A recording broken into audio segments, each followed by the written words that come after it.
এই প্রচন্ড গরমে আইসক্রিম খেতে কার না ভালো লাগে? তাও যদি হয় সেটা চকলেট আইসক্রিম, তাহলে তো আর কোনো কথাই নেই।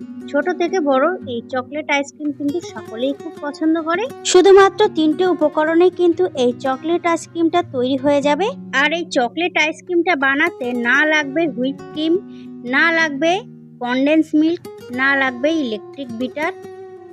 খুব সহজভাবেই কিন্তু এই চকলেট আইসক্রিমটা তৈরি করে নিতে পারবে একদম সহজ উপায়ে। আর এই চকলেট আইসক্রিমটা কিভাবে বানালে একদম পারফেক্ট দোকানের মতন হবে, সেটাই আজ তোমাদের সাথে শেয়ার করব। তাহলে দেখে নেওয়া যাক আজকে আমার রেসিপি চকলেট আইসক্রিম। আর এই চকলেট আইসক্রিমটা বানানোর জন্য এখানে আমি একটা বাটিতে নিয়ে নিয়েছি হাফ কাপ কোকো পাউডার, নিয়ে নিয়েছি হাফ কাপ চিনি, আর নিয়ে নিয়েছি হাফ কাপ দুধ। এবার এই 3টি উপকরণ আমি একটা চামচের সাহায্যে খুব ভালো করে মিশিয়ে নেব। আর কোকো পাউডারটা মেশানোর সময় একটু খেয়াল রাখতে হবে যেন কোনোভাবে দলা ভাব না থাকে, সেদিকে কিন্তু একটু খেয়াল রাখতে হবে। তো আমি খুব ভালো করে কিন্তু কোকো পাউডারটা মিশিয়ে নিয়েছি।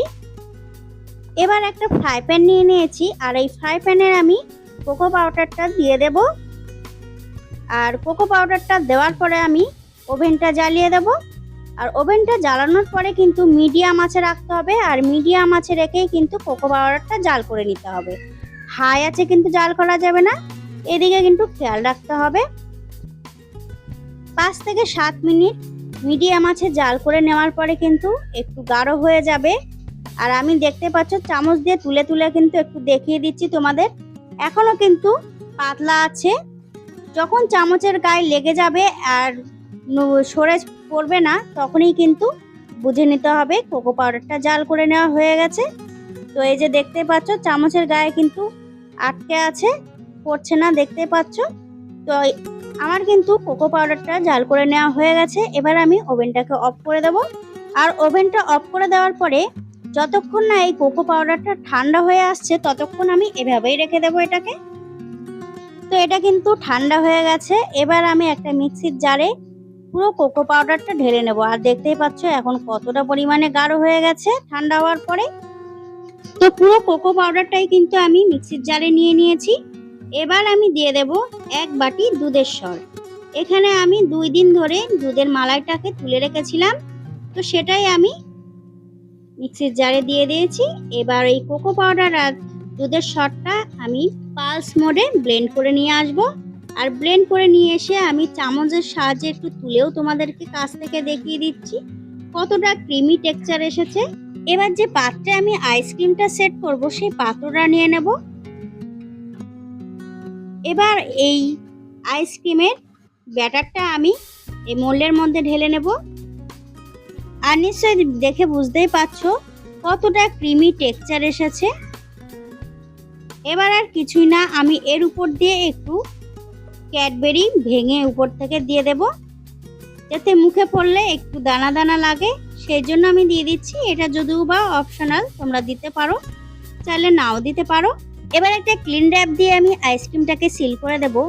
আর এই ক্লিন র্যাপটা কিন্তু অবশ্যই দিতে হবে, এটা কিন্তু অবশ্যই মনে রাখতে হবে। অনেক সময় ফ্রিজে রাখলে আইস ক্রিস্টাল আইসক্রিমের উপরে তৈরি হয়, এই ক্লিন র্যাপটা দিয়ে দিলে কিন্তু আইস ক্রিস্টালটাও তৈরি হবে না, আইসক্রিমটা কিন্তু খেতে সুন্দর হবে। এই ছোট ছোট টিপস কিন্তু অবশ্যই ফলো করতে হবে তোমাদেরকেও, তাহলে কিন্তু একদম দোকানের মতন পারফেক্ট আইসক্রিম তোমরা বাড়িতে তৈরি করে নিতে পারবে। তো আমি ক্লিন র্যাপ দিয়ে কিন্তু খুব ভালো করে সিল করে নিয়েছি। এবার ঢাকনা দিয়ে ঢেকে 8 থেকে 10 ঘন্টার জন্য আমি ডিপ ফ্রিজে রেখে দেব। সব থেকে কিন্তু ভালো হয় আইসক্রিমটা রাত্রে বানিয়ে সারা রাত ডিপ ফ্রিজে রেখে দেওয়ার পরে সকালবেলায় যদি আইসক্রিমটা তোমরা সার্ভ করো, সেটাই কিন্তু সব থেকে ভালো হয়। 8 ঘন্টা পর আমি ফ্রিজ থেকে আইসক্রিমটা বের করে নিয়ে এসেছি।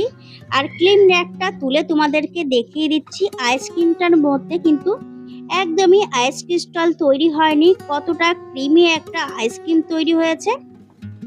এবার আমি স্কুপ আউট করেও দেখিয়ে দিচ্ছি কতটা বাটারের মতন সফট আইসক্রিম কিন্তু তৈরি হয়েছে।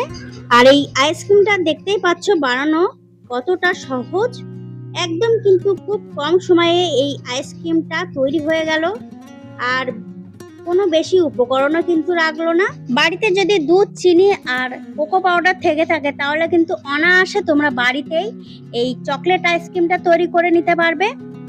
বানানো একদমই সহজ। বাড়িতে কিন্তু তোমরা অবশ্যই এই আইসক্রিমটা বানিয়ে দেখবে আর বানানোর পরে অবশ্যই কিন্তু আমাকে কমেন্টে জানাতে ভুলবে না। তো রেসিপিটা তোমাদের কেমন লেগেছে অবশ্যই কিন্তু আমাকে কমেন্টে জানাতে ভুলবে না। আর এই চকলেট আইসক্রিমটা যদি তোমাদের ভালো লেগে থাকে তাহলে একটা লাইক করে দেবে। আর আমার চ্যানেলে নতুন বন্ধু হয়ে থাকলে আমার চ্যানেলটিকে সাবস্ক্রাইব করে নেওয়ার অনুরোধ রইল।